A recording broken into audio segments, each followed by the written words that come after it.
ஒரு கிராமத்துல ஒரு ஏழ்மையான விறகு வெட்டி இருந்தாரு. அவர் தினமும் விறகுகளை வெட்டி வியாபாரம் செஞ்சுட்டு இருந்தாரு.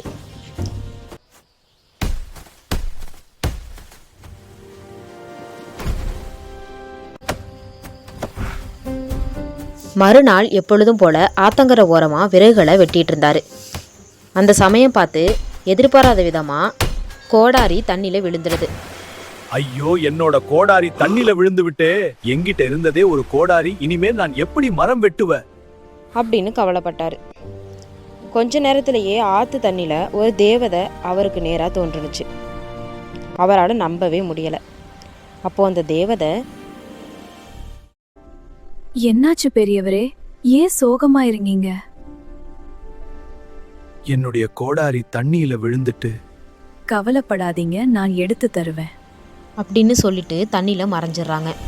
ஆத்துல தங்க கோடாரி எடுத்து வந்து, இது உன்னுடைய கோடாரியா? இது என்னுடையதில்லை அப்படின்னு மரவெட்டி சொல்றாரு.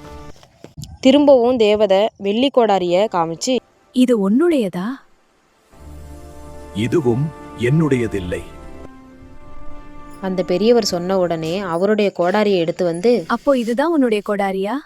ஆமா, இதுதான் என்னுடைய கோடாரி. அதுக்கப்புறம் அவரோட நேர்மையான குணத்தை பார்த்த தேவதை தங்கம், வெள்ளி, இரும்பு 3 கோடாரியையும் விறகு வெட்டிக்கு பரிசாக அளிச்சாங்க. உன்னுடைய நேர்மையா பாராட்டி நான் இந்த 3 கோடாரியும் அவர் உனக்கு நேர்மைக்கு பரிசளிக்கிறேன். கிடைத்த நன்றி. பரிசு வச்சு நிறைய விறகுகளை வெட்டி மிகப்பெரிய பணக்காரரா வாழ்ந்தாரு. நேர்மை எப்போதும் நல்ல பலனை தரும்.